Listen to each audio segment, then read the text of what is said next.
you said, when we were talking about how to live your most authentic self, and that's what you've been striving towards, you said that you said when you live your most authentic self, sometimes your relationships will be put in jeopardy. Losing them is a risk worth bearing. Finding a way to keep them in your life is a challenge worth taking on.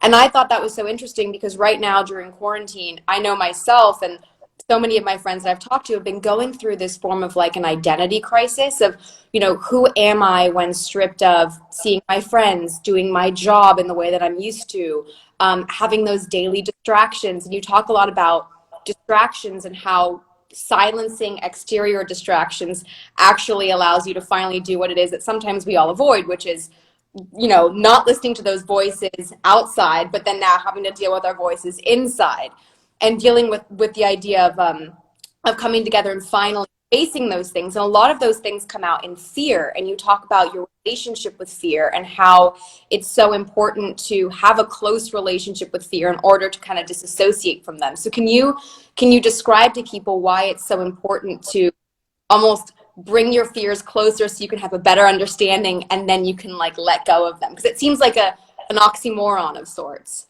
Yeah. Do you know how wonderful it is for me to be speaking about you with this, because you've just so deeply understood and studied the book, and I'm just like, Oh Lily, my you God. should explain it. You're like amazing. You're like, you've completely.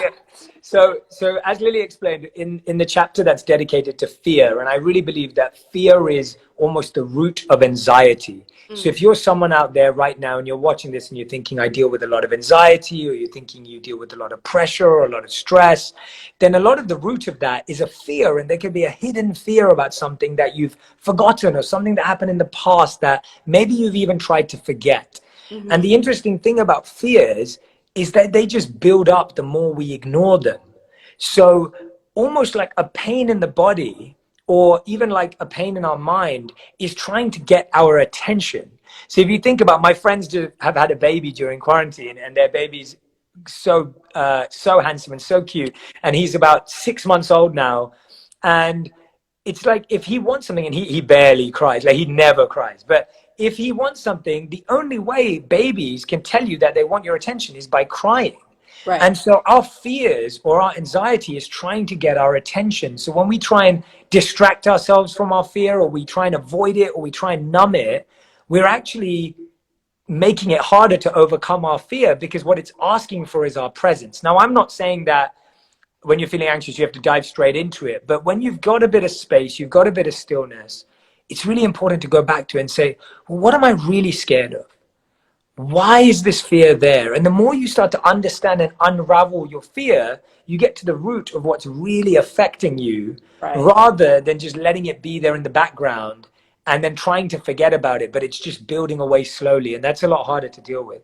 Yeah, and I feel like, so many of us, and sometimes it's subconscious, but we don't want to go towards the things that are difficult or that make us uncomfortable, because then that means we actually have to like sit still and focus on ourselves and reflect in a metaphorical mirror. And I know, again, for myself, but during quarantine, I've been faced with a mirror every single day where I'm like, okay, these are the things that I like about myself. These are the things I want to work on about myself. And through your book, when you're talking about embracing your flaws and embracing the things that you normally would say I don't like about myself, well, it's all about kind of flipping that and saying, okay, these are the things I want to get better at, but these are also the ways in which I'm really skilled. And that kind of goes into the idea of following your dharma, which was so interesting to me because I'd never put a word to this feeling that I've been feeling mostly over the past year, but where I've really felt like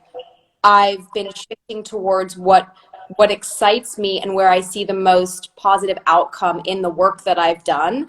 And the idea of following your dharma, and you had this story about as a kid when you went and did was it at school when you went and spoke, and it was so, oh my God, I was so heartbroken for you when everyone was laughing at you and your outfit, but your experience of having a bad experience public speaking, but then going and continuing to do it when you were older, and then realizing, wait, I actually want to take knowledge and bring it to more people and make it go viral, and that's what I want to do. And that's so the idea of dharma and mastering the mind. Can you speak a little bit about what your calling is and how people can maybe find it, and what dharma means. Because I think if everyone focused more on following their dharma, like you said, they would feel more whole and content, and as well as people receiving what it is that they were giving them.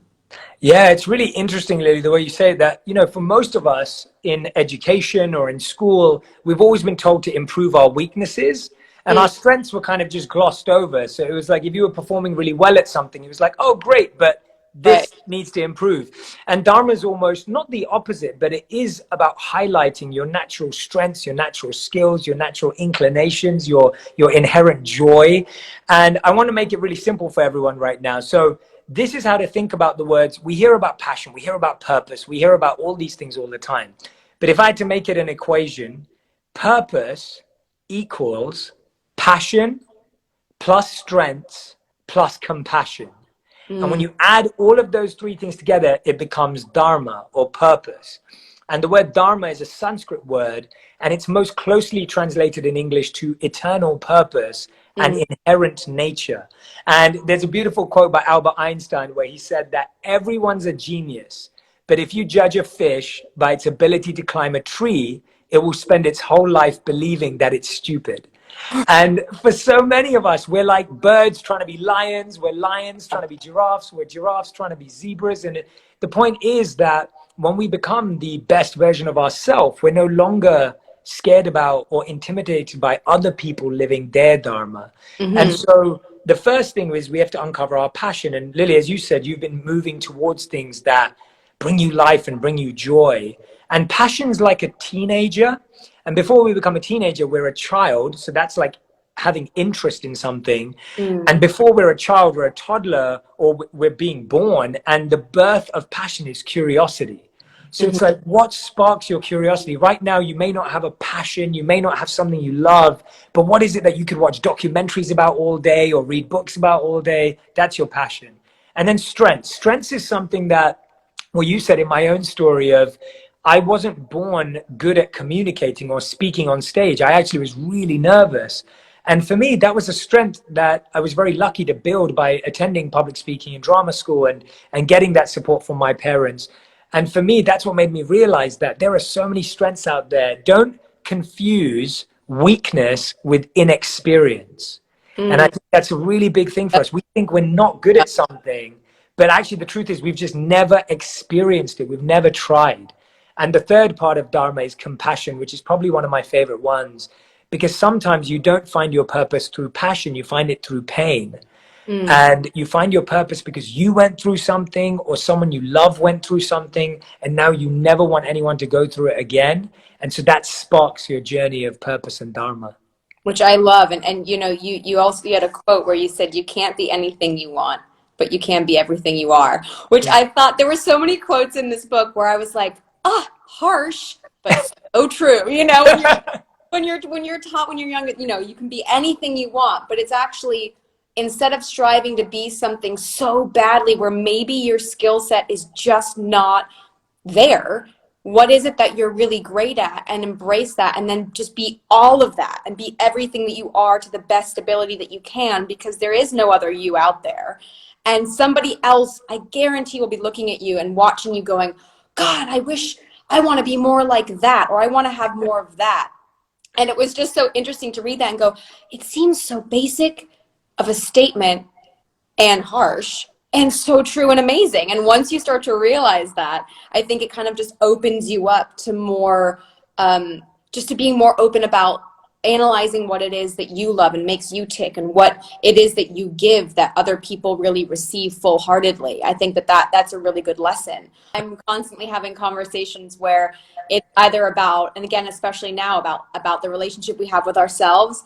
And then once you understand that better, then you'll be a better partner, sister, friend, daughter, son, whatever that may be. And I feel like in order to be the best version of yourself, you have to feel that within yourself. And I learned so much from your book about embracing that in so many new ways. So, and I'd love to, first, there's one more quote that I feel like was one of those amazing, like, aha moments that I want to write as like a mantra. So I want to say, quote is. And then I'd love it if you wouldn't mind, for me, I know I could use it, I'm sure everyone watching, about a mindful meditation or a mindful exercise. Which Let's do it. I love it. I the love that idea. quote was amazing. And it was near the end. It was on page 275. Ever want to go back? It was, life isn't going to go your way. You have to go your way and take life with you. And I read that and went, God, that's like, it's such a succinct comment that makes so much sense. You have to go and take it with you, and it will happen to you, and that will be what your life is. It's not always going to go in the way that you project it to go. It has to go in the way that you're going. And I found that to be such a beautiful message, and it kind of encapsulated so much of the mindfulness and the living mindfully that you talk about, and realizing, okay, at some point you just have to let go and take all it is that you've learned about yourself and about the world and what you want and what you don't want, and just let it happen. And I found that to be another one of my 8 million, Jay Shetty-isms that I need to save forever.